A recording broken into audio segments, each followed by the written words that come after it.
Hi, I'm Catherine Chu. I'm here with Max Locke from Shipstr, one of our Battlefield finalists. Max, I think like out of all of our finalists, you probably have one of the most interesting origin stories. You basically created Shipstr to solve a problem that you had to deal with. So could you tell me about that? Exactly. So just as I went through on stage, I actually have a little bit of an interesting story. When I was 14, I started working as an IT administrator in the restaurant industry, and they were opening up a new restaurant that was an organic concept, and I was trying this ice cream that they were tasting, and it tasted absolutely horrible. So I've always loved to cook, and I went home for the next 6 weeks and taught myself how to make the best organic, locally sourced ice cream. And I brought it to Whole Foods, and they agreed to start selling it. And then I got picked up by the largest distributor of national and specialty foods. So it no longer made sense for me to purchase my paper cups here in the US, and I decided to go direct to a manufacturer in China.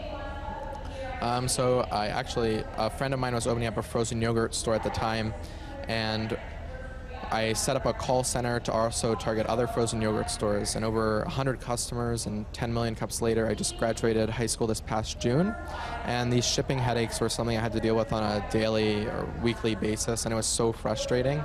And I was talking to other people in the industry, and I realized that they had a really hard time with this as well. So I said, something's got to change, and that's when I set out to disrupt the industry.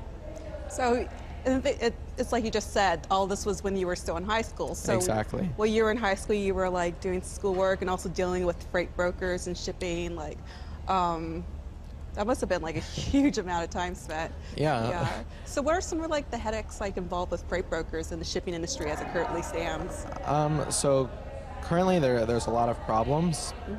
You don't have direct access to those service providers they're booking the freight with. You don't know what their reliability is, even if they can do the job that you need them to do. So problems that I had in the industry was there were freight brokers that were losing my shipments, sending them to wrong customers, not picking up on time was an extremely common situation. And it was really frustrating because I felt a lot of these issues could be solved if I communicated directly with the service provider. And there was just this guy in between that was making it awkward and expensive.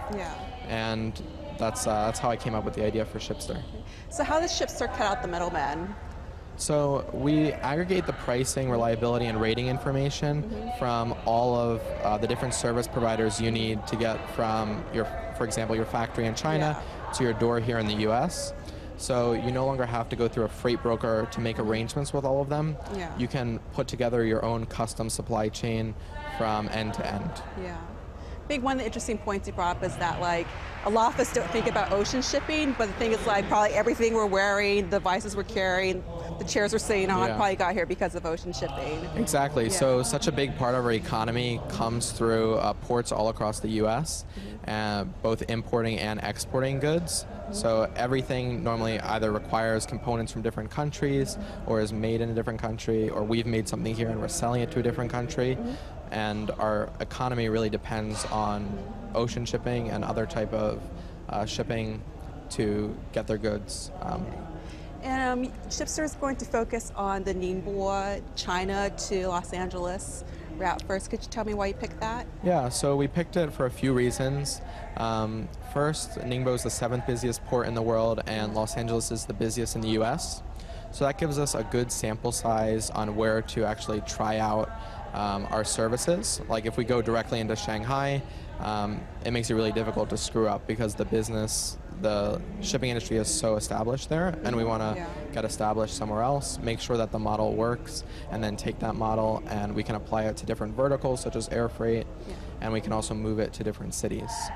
Okay, and I want to ask you about your experience at Disrupt now, because you've presented twice, so you faced go through 2 panels of judges. So how was life? What were the questions like? Was there anything that caught you off guard? This whole experience has been really great for me. It's definitely helped me solidify some of the things in my business and my ideas. Just by standing out at the booth for the past few days, everyone that came up that had any experience in ocean shipping knew how much of a nightmare it was, and that really validates what I've done so far.